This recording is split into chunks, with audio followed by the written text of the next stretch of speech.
Thank you so much for coming, everyone, today. In particular, thanks to the staff at the Capital Forum and FGS Global and all the vendors for putting together this great event on short notice. I'm Teddy Downey, Executive Editor at the Capital Forum, and momentarily I'm going to introduce my friend Josh Zucker. But first, I want to say a quick few words to both thank our speakers and put today in some historical context. When we started the Capital Forum 13 years ago, we had a vision to produce investigative journalism and legal analysis of competition policy. And we wanted to do our journalism differently. We wanted to do it with more rigor and with more skepticism of corporate power. This approach has allowed us to make a real world impact. Just yesterday, following a series of Capital Forum stories on pricing software provider Rouse Services, customers in the equipment rental space brought litigation alleging that Rouse's software enabled a cartel to increase the price of construction equipment rentals. And when it comes to big tech, we were definitely early in our reporting on anti-competitive conduct. 13 years ago, the Washington consensus was that there were no antitrust problems at Google or Facebook or Amazon, and it was hard to sell a product that focused on antitrust risk in the sector. Now, there's consensus among enforcers that concentrated economic and political power at big tech firms represents the greatest antitrust challenge of our lives. These companies have the power to threaten democracies across the world and to threaten the openness and freedom of our communications networks. I'm honored that the rigor and fearlessness that define the Capital Forum continue to be valued by decision makers in both political parties and by a bipartisan group of state attorneys general. And I think we can see that in the incredible group of speakers today and in our audience as well. And with that, I'd like to turn things over to Josh Zucker, my partner in this event and global head of antitrust and competition policy at FGS Global. Previously, he was chief of staff and senior counsel at DOJ's antitrust division. And there are very few people with a sense of the challenges that antitrust enforcers face, and nobody better, in my opinion, to introduce our esteemed guest today. Thank you.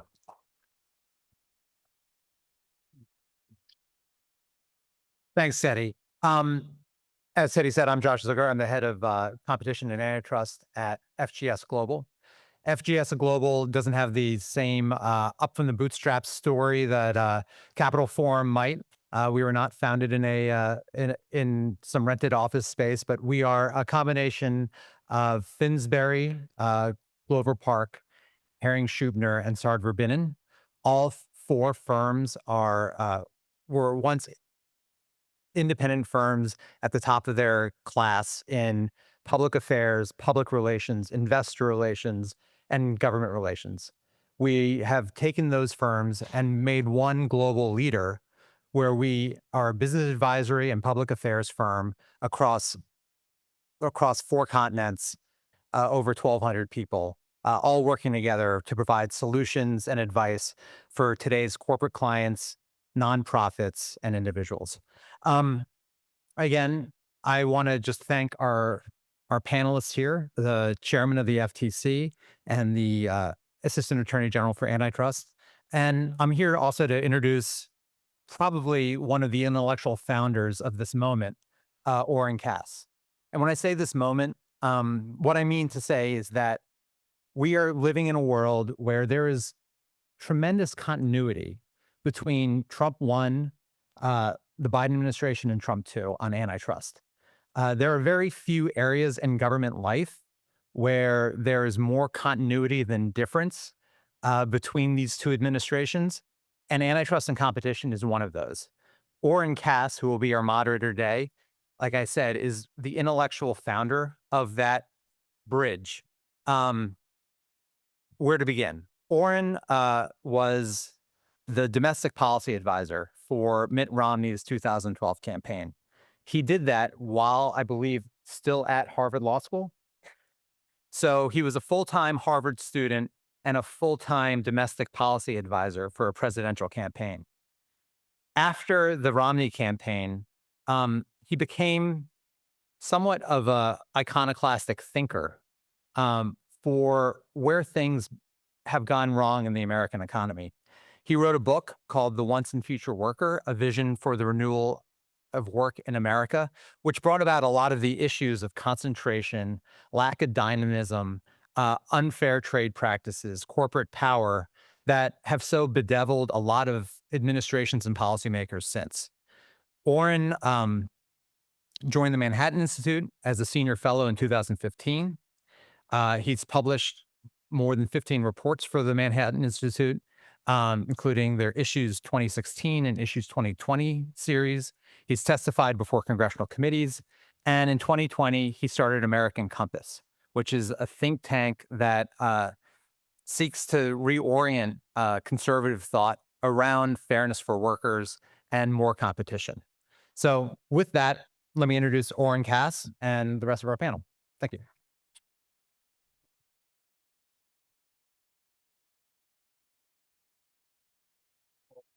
Thank you very much for that introduction. I feel like I haven't prepared adequate introductions now, but they're not necessary. We have the two leading authorities on antitrust and competition in the administration here. Chairman Andrew Ferguson, previously also Solicitor General of Virginia, and before that, Chief Counsel for Senator Mitch McConnell, and Secretary General Gail Slater at the Trump 45 Economic Council. I wouldn't have expected you're surrounded by DOJ antitrust alums. My early time ever working in Washington was as a 1L summer intern in the criminal section of the DOJ antitrust department. And we were working on a case in the 11th Circuit, and so I researched the definition of conspiracy in drug dealing cases. And I will bring everything I learned there to this conversation. I was extremely excited to this. A question that we got asked a lot at American Compass. Testing better. All right. A question that we got asked a lot at American Compass around the time of the transition was, what are we looking for in appointments? And one of the incredibly important areas, obviously, was going to be competition and antitrust. There were basically three questions. Who would be AAG? Who would be the appointee to the FTC, and who would become the chairman of the FTC? And our answer, and I think really the universal answer on the new right among folks who are sort of oriented in this direction on economics, was, well, we would love to see Gail Slater appointed, we would love to see Mark Meadow appointed, and we would love to see Andrew Ferguson become chairman. It wasn't clear where Donald Trump was going to head on this, and if we could get one of the three, we would feel like things were in the right direction. That all three have happened, I think, speaks to this point that in the continuity, we are therefore seeing that the continuity is itself a disruption, and an incredibly exciting one. And so, what I'm most interested in talking about here is the big picture. What is the actual set of ideas, the principles and goals, the diagnosis, what has gone wrong in the economy, and the view of government's role, shaping how these leaders are going to pursue government action. And of course, all of that leads to the specific policies, and we might talk a little bit about those. But I think in this context, it is not so much the devil in the details as the big question of what on earth is going on here, and what should we expect going forward. That's most important to understand. And so I wanted to start with just a diagnostic question for both of you. I'm not going to just ask each question of both of you back. So jump in when you have something to say. I'm guessing you won't contradict each other, but feel free to extend and improve upon each other's remarks. But this one, I would love to hear from both of you on. And the question is a broad one. It is, what is the competition problem? Assuming there is one, where do you see it? And what are its consequences? How is it actually being felt for the American people? And we'll start with you, Chairman Ferguson. Well, thanks, Orrin. Thanks for having me. Thanks to everyone who took a break from the ABA to come join us across the street. I'm happy you're here. So that's a good question. I think it's hard to answer sort of what the competition problem is generally, but I am going to answer what I think the FTC can do about competition problems. And that is sort of focusing our efforts on markets that are most likely to improve the lives of ordinary families. And I've sort of stated my priorities early on, but I see that as several. The first is big tech. Everyone interacts with big tech every day, whether you want to or not. The sort of like you can build your own internet rejoinder that we used to hear about 10 years ago it was farcical then. It's almost hilarious that anyone would say something like that before. So ensuring that market power wielded by big tech firms does not inflict injuries on ordinary Americans and on their families. This was sort of the way I came to my views of antitrust. I won't bore you with the whole story, but I was like a big law associate. I clerked for Justice Thomas and then was a big law associate here in DC and thought about antitrust the way I was trained to think about it in law school. And then to use doctrine to get my clients, which were generally very gigantic companies, whatever they needed out of a transaction or a lawsuit, and didn't really get to think about sort of antitrust role in our political economy, and then the questions about what sort of political economy we should want until I worked on the Hill. And my working on the Hill coincided with 2020, which I think for people my age is sort of like the great cataclysm, where a lot of things that had been happening for some time, but we sort of were sleepwalking through, became unavoidably obvious. Large companies wielding their market power to achieve political outcomes, like me getting calls from big company GCs demanding that I address racist cops, a thing I don't understand why, big retailers would want us to do anything about, and made me start to wonder, hey, maybe market power wielded by large companies isn't just about prices and output. It has other consequences as well. And then the censorship epidemic that made the prevalence of big tech market power unavoidable in everyone's daily lives, where you couldn't talk about the effectiveness of vaccines. You couldn't talk about the effectiveness of masks. You couldn't ask whether changing the rules in the middle of an election was cheating. You couldn't talk about the laptop of the former president's son.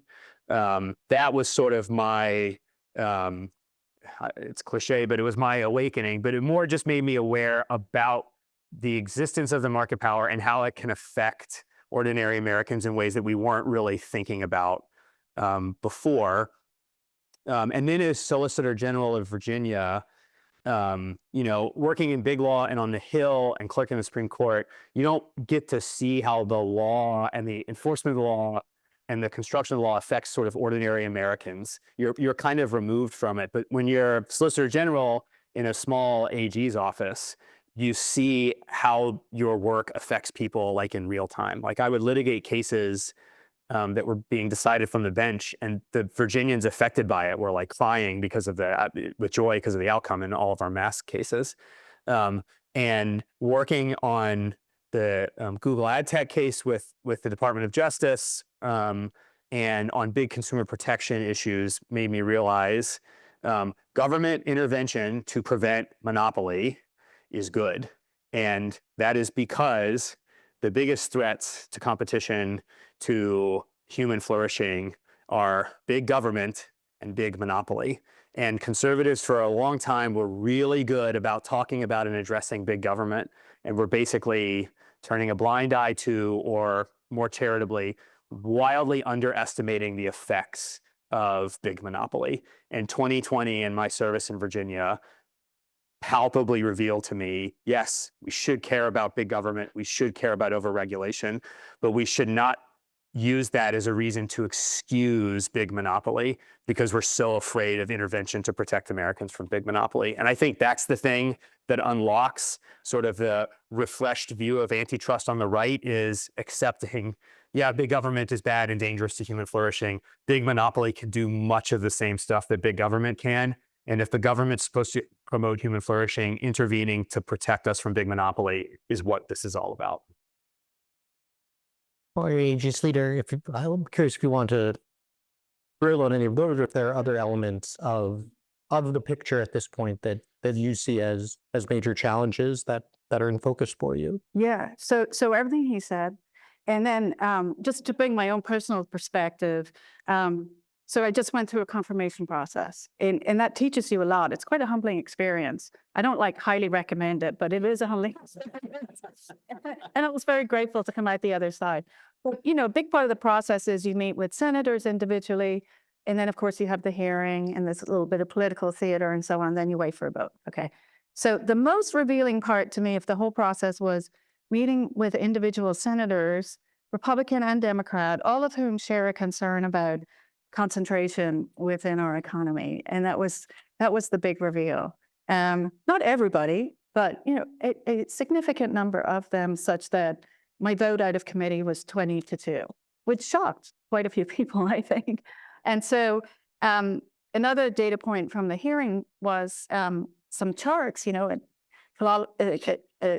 conversation I had with Senator Hawley about, the levels of concentration throughout the economy. And he was quite focused on big tech, but he was focused on other sectors of our economy.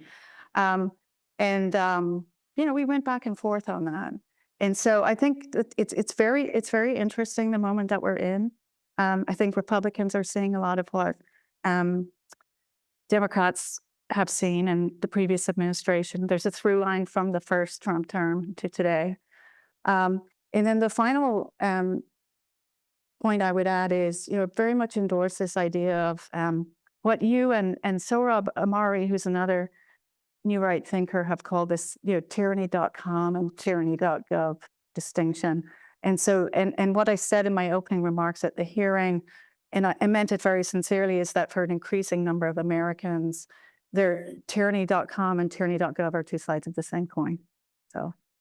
It's interesting that the tyranny.com immediately calls to mind the big tech side of things as well. And I think big tech is probably the place where you see the clearest articulation of not just moving outside of the standard consumer welfare low price frame, but in fact moving out of the economic frame entirely, recognizing ways in which concentrated power affect politics, affect the civil society, and so forth. I want to spend a little bit of time in the space in between those two ends in terms of, if there are what you see as other economic challenges. And so if you start with, we all know about the consumer welfare standard, and we also see with big tech in particular, the more systemic structural challenges. I'm curious if you see, whether because of concentration, when you talk about big monopoly, are there other cognizable harms in economic terms, whether it's in terms of growth and innovation on the worker side, also on the consumer side, on the upstream and downstream and supply chains, things that jump out as sort of pain points that the earned analysis maybe didn't look at, and now you are interested in? Can you start with you? Sure. So I spent 10 years at an enforcement agency, and so the consumer welfare standard as practiced is quite different from some of the precedent we see. So even staying within the consumer welfare standard, I think we can open up the conversation, is what I'm saying, okay? In a lot of cases, at least in my experience, consumer welfare as a matter of agency practice versus precedent was narrowed down to, is there rock solid evidence of a price increase post-merger, let's say, for example? And if you don't have that, there's no there. And an absence of evidence is not always evidence of absence. And even when you look at the precedent, the consumer welfare standard as designed by the courts is broader than just price, right? It's output. That's another important variable, but it's innovation, it's quality. It's, increasingly we're talking about impact on workers, or mergers in particular. And so even staying within that construct, I think there's a broader, more thoughtful conversation to be had. I agree. Just as sort of a concrete example, as the consumer welfare standard was originally articulated, it wasn't just limited to price. It included everything that Gail just said. And the sort of choice among enforcers and the bar to think about it primarily as price was an ideological choice about how often or intensely the antitrust enforcers should be willing to intervene. And I think it's important to sort of bear that in mind, is the consumer welfare standard, as the courts have generally understood it, maybe divorced by how some of sort of the corporatist right talk about it, is broader. It still focuses on sort of economic sounding injuries, but it's a lot broader than price. And the decision to limit it to price was a sort of political decision made by enforcers. And I think the Google ad tech case is a good example of this, that there were people theorizing about a Section 2 case in the ad tech stack for a long time. And, there were decisions made by enforcers not to pursue it. But it's not because the consumer welfare standard couldn't get at it. It's because there was an ideological preference about deferring to the C-suite and a fear that intervention is normally worse than monopoly. And so we should be a little hands off. But the problem there isn't the applicable standard. It's political choices being made by the enforcers. And I think that's sort of the key is having enforcers who take very seriously the full breadth of the consumer welfare standard, and then being willing to vigorously enforce cases and sort of being more willing to confront monopoly and intervene to confront monopoly than we have been in the past. That's a great point. I mean, a lot of it just comes down to political will at the end of the day. That's It right. strictly was a matter of agency practice where you have prosecutorial discretion.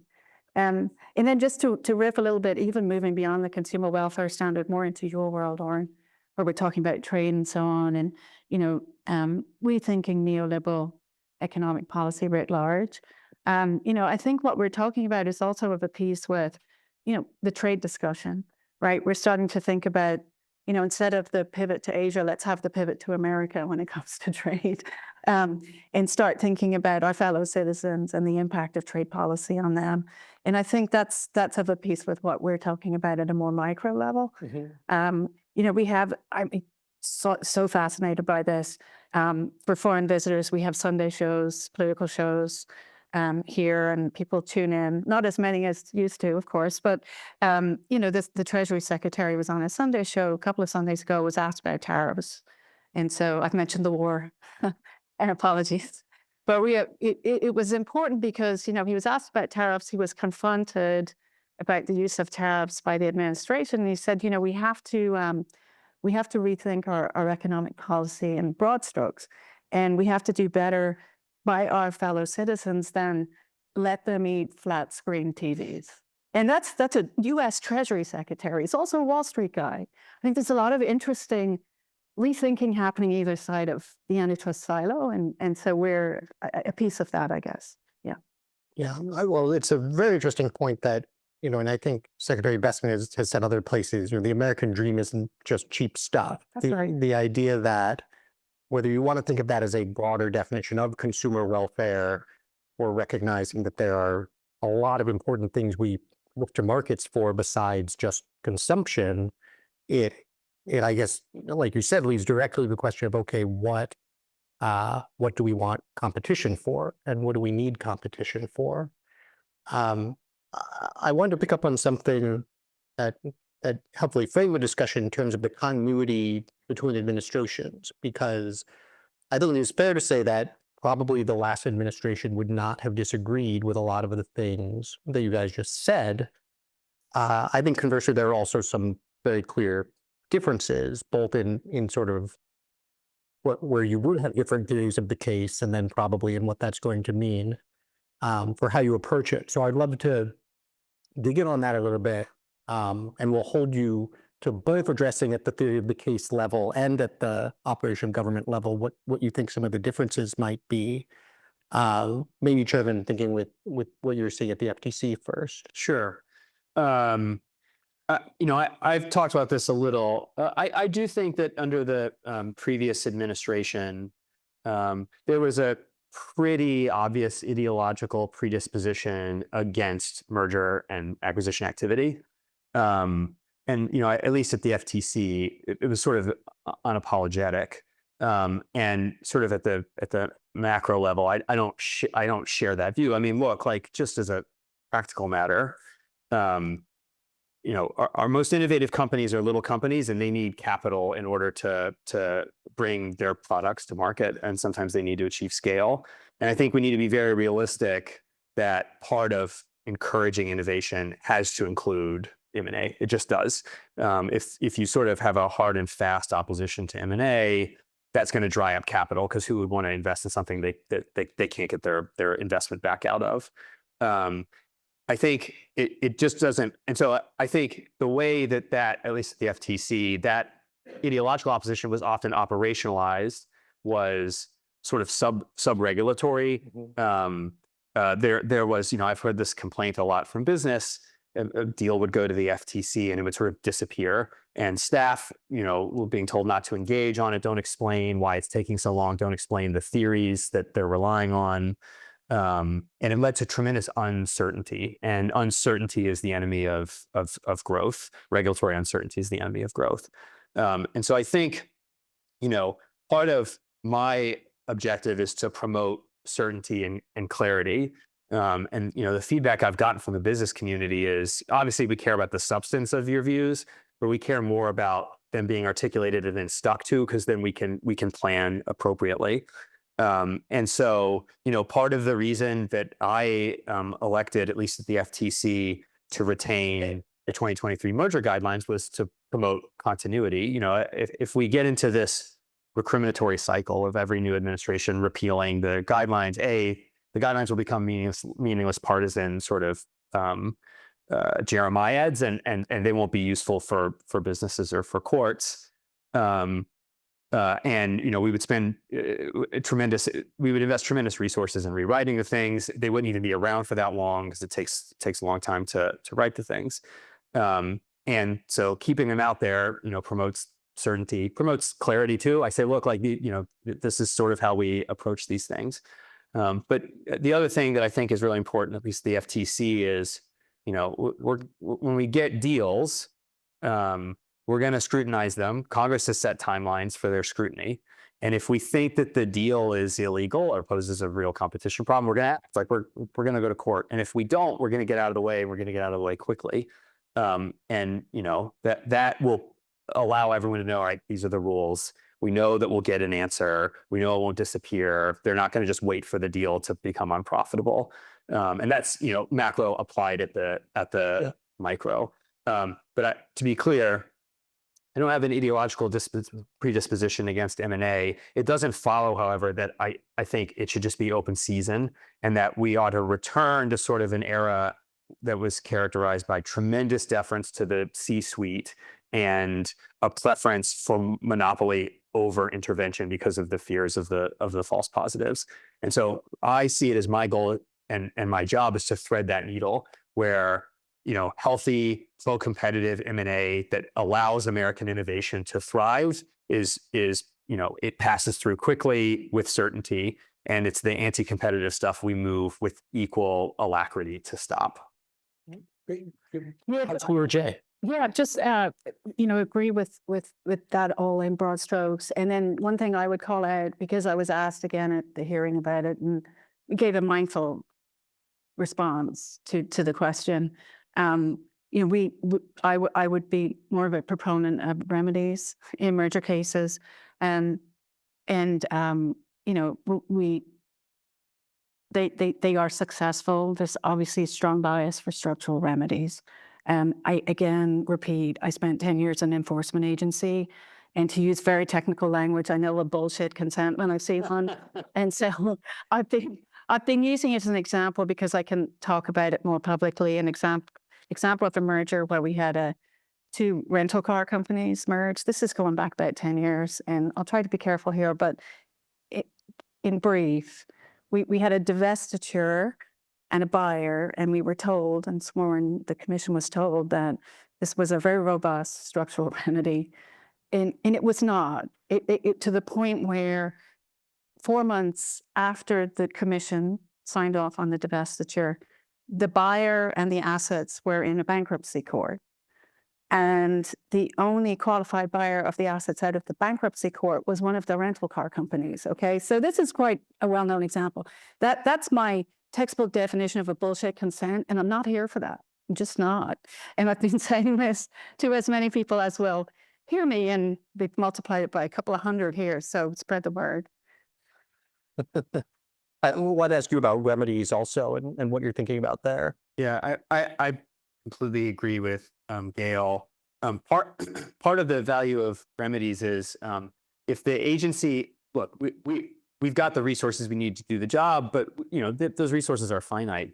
And if the choice that we're constantly confronting is between sue to block the whole thing or let the whole thing go, there's going to be anti-competitive aspects of deals that we'll go through.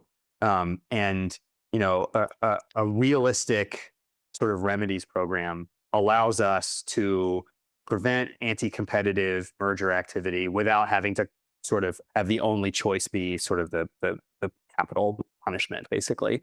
And so I think, I understand the previous administration's opposition to remedies because of the problem that Gail just identified, which is, there are a fair number of remedies that were, to use Gail's technical term, bullshit. But I think that sort of having a sort of categorical, we're not doing remedies, is over-indexing to solve the problem. And so I think a very realistic approach to remedies where the agencies accept remedies where they're quite confident that they will be successful helps block more anti-competitive conduct and protect more Americans. Now, I wanted to ask you about something the chairman had mentioned, which is the sort of relationship with the bar and between parties and the government. That varies somewhat by administration. It also varies by attitude toward the parties or solicitude toward the parties in some respect. I'm curious how you're thinking about what the healthiest, most constructive form of engagement looks like. Sure. So I'm going to zoom out again and start with like what big picture thinkers like you talk about, which is, writ large, we need an economy that works for the American people and not the other way around. Okay, so I'm here for the American people. We're here to give them a seat at the table. That is the point of the America First movement. I really mean that. And so we have within our practice, however, different stakeholders, of which the bar is one component, right? But we also have workers, we have consumers, we have the Hill, we have. I'm going to take all of the feedback from all of the different stakeholders, and I'm not going to over-index on one. So that's my starting point. I'm 3 weeks into the job, but that's where I am right now. All right. One more shift of gears, a little bit beyond the specific monopoly classic antitrust context. There are a lot of other issues that I think, especially as you take the broader view of the mandate, tend to come into play. I know there's deregulatory issues are a focus. Non-competes are something that's been a big one at the FTC. Maybe start from the DOJ perspective. How are you thinking about the regulatory side of things? What priorities do you have there? Well, we've just opened a docket that's looking at the ways in which government regulations can be entry barriers, particularly to smaller companies. And so we're very interested in everyone's viewpoints on that. You go across USG and you see, unintentional or unintentionally anti-competitive regulation. So we're going to start down the road of looking at that, and that's more of an administration-wide effort. So. And what does that just look like? Is it a task force? Is it moving toward a report, toward policy recommendations? How does it fit within what the other work? Well, that's, I think, also going to be something I want to talk to the chairman about at some point. We're in the information gathering mode right now. There are obviously important policy councils at the White House who have equities in this kind of work. And, let's see if there's a way we can productively work with them to head further down the road in the next iteration of the policy process. Yeah. Great. And so the about from the FTC side, whether it is non-competes or other priorities, what is the top of the list for you once you get beyond the classic? How big are these companies and are they merging or not? Yeah. So on non-competes, sort of two things. We had the non-compete rule that the commission put out in 2024. I dissented pretty vigorously because I don't think we had the power to sort of categorically proscribe every non-compete in America. But agreements not to compete are one of the classic common law restraints in trade that everyone would have understood to fall in that category in 1890. My part of the reason that I created this labor market task force at the FTC is I want a sort of vigorous anti-non-compete program where non-competes, in fact, are operating anti-competitively. I think that's sort of exactly where the FTC ought to be striking. I think the non-compete rule, in addition to the sort of statutory and constitutional problems, it sort of upset this like long-standing national balance, which says like, look, non-competes presumptively raise a problem, but sometimes they have some social utility. And here's how we generally try to balance those things. And I think that rule of reason, which was originally articulated in the 18th century in a non-compete case, sort of gives the FTC real opportunity to protect American workers who are suffering from basically immobility because they're locked into these agreements without sort of the blunderbuss ex ante approach of the non-compete rule. And on labor generally, the antitrust laws have protected workers. The earliest examples of the court saying this are in the early 20th century. And I think there was, again, sort of a political choice not to focus intense resources on using the antitrust laws to protect American workers. And the consumer protection laws that I enforce as well also can protect American workers in all sorts of ways. And the point of the task force was to make it clear in each bureau at the commission and to have them work across together that I want to devote substantial resources to protecting American workers. Gail put it so well. The America First movement is about giving the ordinary American a seat at the table. And it was American workers that reelected President Trump. And I think it's really important that an agency like mine that has this authority but hasn't always sort of used it vigorously is trying to maximize the value for American workers of these laws. Yeah. I want to finish a little bit back where we started. You did a great job in your initial answer, Chairman, of sort of describing some of it as most influenced your thinking on these subjects. And in my experience, that's very important to articulate. There's still a lot of people, probably a lot of people here who are listening to this and are still sort of saying, well, I thought I was coming to a discussion with the Republican administration's antitrust enforcers. And so, I think you mentioned big tech and particularly some of the ways it exerted power around 2020 as being a really important lodestar in a sense for testing some of your intuitions. AG Slater, I'm curious for you also, you were in the first Trump administration, you were with Senator, now Vice President Vance. This is where a lot of the stuff was marinating in a sense. And so I'm curious what has stood out in your mind as influential in your own thinking or that you've seen really shaping or pushing us to the place where we are today. Right. So my starting point is 10 years as an enforcer in the boiler room of an enforcement agency. And this is obviously pre-America First, but it's seeing the ways in which the antitrust laws were selectively enforced or under-enforced and being a little bit ahead of the curve on that, I will say, often in a minority of one.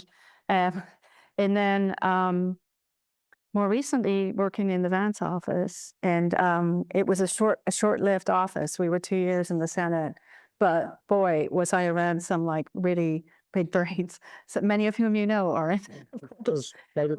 Many of whom are now at the White House in the office of the Vice President, but also elsewhere. And I'm very, very proud to have worked with them all. I think that they are the future.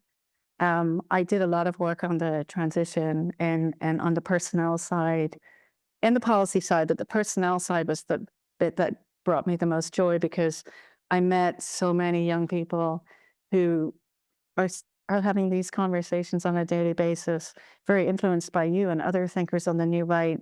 And every one of them was a gem. And nearly everyone has landed in the administration. And so I was very much in the mode of, I'm a Gen Xer, we almost have to skip a generation here. And so not to make an issue of the chairman's age, but I love seeing him in this job. And there were many other gems out there. So they're a big influence on me. They may not see it. They sometimes call me a mentor, but I'm more inspired by them. Yeah, that's very blessing. I have to offer a related observation that I found very helpful, that there's a cutoff right around the age of 40. I'm very cognizant of this. I'm 31 and I'm a graybeard of this movement.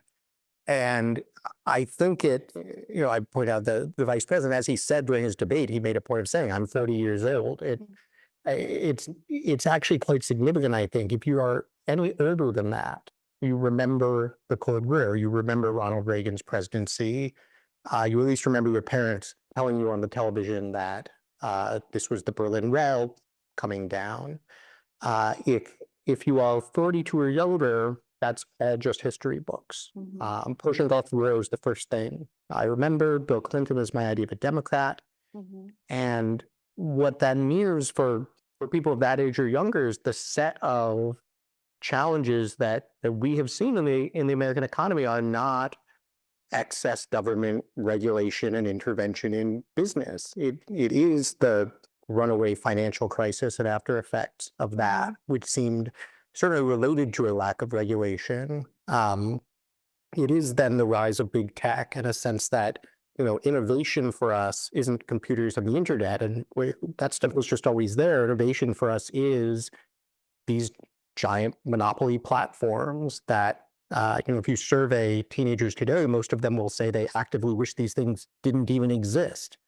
And then I think to your point, Chairman, the 2020 experience, which for a lot of folks was the formative political understanding of what was wrong, leads just a completely different sense of what the right relationship between governments and government and corporations needs to be, and the fact that there are these two centers of power that can both be concerning. I have a friend at the Federalist Society who likes to point out that if you ever go to a Federalist Society event, they start with they'll get up and recite the principles, one of which is that the state exists to preserve freedom.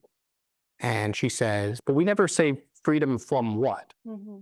And if it is in fact behavior in the corporate sector that is infringing on freedom, then it should be even the mission of the Federalist Society to be fighting against that. And a young, go talk to a Federalist Society chapter at a law school today, and they'll almost all probably be more interested in what we're doing about private power than what we're doing about public power.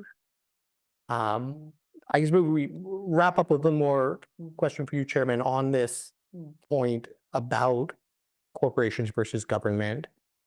You think as broad or specific as you want. What is the right relationship? I mean, I think people on the right of center still do very rightly worry about all the things that can go wrong with government. And that's probably a difference, again, even between the current and the prior administration. So how do you navigate that? If you were to describe how you balance those things when you worry more about one than the other, what's at least the starting point in thinking about that? I think, so I was a member of the Federalist Society for a long time. I think like most of Justice Thomas's clerks, but like most conservatives who went to law school in the 2000s and 2010s, that was a, important like organizer. And I think that I would say that I would tweak their statement ever so slightly, but I think it's a tweak of sufficient importance that it helps answer the question, which is that the purpose of government is to promote human flourishing, and human liberty is an important ingredient to human flourishing, but it is a means, it is not the end. And the mere fact that people making choices freely does not itself justify the choices, and that people behaving freely can and do make choices that make it difficult for their fellow citizen to flourish, and that if the purpose of government is to promote human flourishing, that also includes intervention to restrict the exercise of liberty when that exercise of liberty meaningfully diminishes other people's flourishing. And I think, at least for me, and I speak only for myself on this, unlocking that understanding of government, which I'll be very honest, it also coincides with my conversion to Catholicism, helped me understand, yes, human freedom is a vital ingredient to a successful society where humans flourish in their families. But it isn't the thing we're chasing. The thing we're chasing is human flourishing. And where those two things become irreconcilable, government action is appropriate. And everyone agrees with this to some extent, because all conservatives want very vigorous criminal law enforcement. And we prescribe a lot more conduct than just breaking one's bones and picking one's pockets. And we do it with the support of conservatives who would otherwise, I think, blanch a little bit at what I'm saying.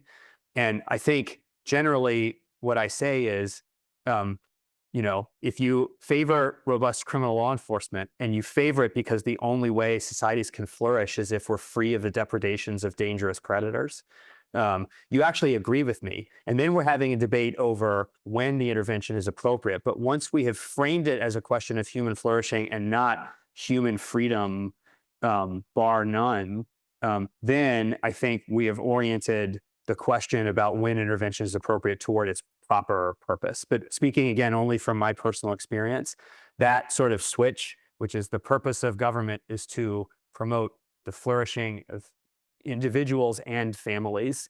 That is what helped me understand, yes, big government often interferes with human flourishing, but aggregations of private power can too. And if the purpose of government is human flourishing, trying to protect individuals from those aggregations is an important part of what government must do. Can I offer you the last word? Okay, so how do I follow that?